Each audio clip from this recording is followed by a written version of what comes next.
स्मार्टफोनच्या दुनियेत क्रांती आता आपल्या शहरात. पलुसकरांच्या सेवेत सज्ज विवो एक्सक्लुझिव्ह स्टोअर.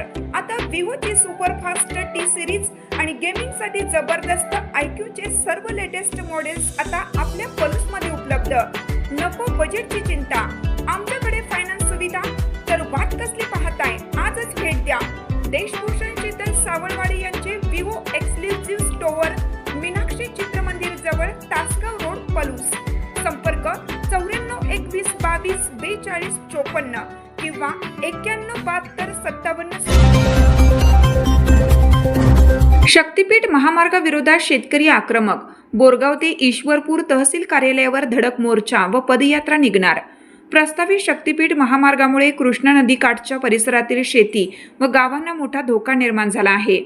या महामार्गाच्या विरोधात बोरगाव ते ईश्वरपूर तहसीलदार कार्यालयापर्यंत भव्य पदयात्रा व मोर्चा काढण्यात येणार असून या लढ्यात सर्व शेतकऱ्यांनी एकजुटीने सहभागी व्हावे असे आवाहन जितेंद्र पाटील यांनी केले आहे. प्रस्तावित महामार्गामुळे शेतकऱ्यांच्या सुपीक जमिनी बाधित होणार आहेत. शिवाय महामार्गाच्या भरावाची मोठी भिंत उभी राहिल्यास नदीकाठच्या गावांवर त्याचे गंभीर परिणाम होतील. यापूर्वी 2005, 2019 आणि 2021 मध्ये आलेल्या महापुरामुळे या भागाचे अतोनात नुकसान झाले होते. आता महामार्गाच्या भिंतीमुळे पुराच्या पाण्याची पातळी 5 ते 10 फुटांनी वाढण्याची दाट शक्यता निर्माण झाली आहे. या प्रकल्पामुळे बहे, खरातवाडी, शिरटे, रेटरे, हरणाक्ष, फरणेवाडी, गोंडवाडी, साठफेवाडी, बनीवाडी, मसुचीवाडी, बोरगाव आणि जुनेखेड या परिसरातील शेतकऱ्यांचे मोठे नुकसान होणार आहे. पुराचे पाणी साचून राहिल्यास भविष्यात शेती करणं अशक्य होईल. शेतकरी देशोधडीला लागतील आणि पिढ्यानपिढ्यांचे नुकसान होऊन नागरिकांवर विस्थापित होण्याची वेळ येईल अशी भीती व्यक्त केली जात आहे.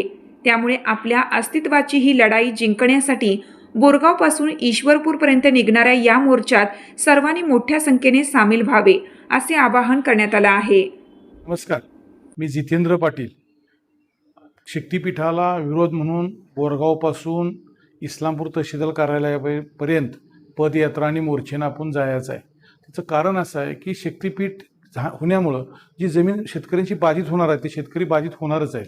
पण शक्तीपीठ झाल्यानंतर कृष्णा नदीकाठच्या गावामध्ये याचा विपरीत परिणाम होणार आहे.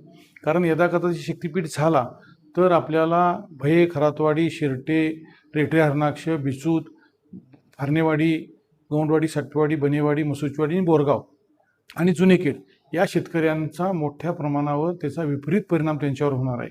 कारण भविष्यामध्ये या गावामध्ये पूर 21चा बघितला, 19चा बघितला आणि आपण 2005चा बघितला. या पुरामध्ये प्रचंड प्रमाणात नुकसान झालं होतं.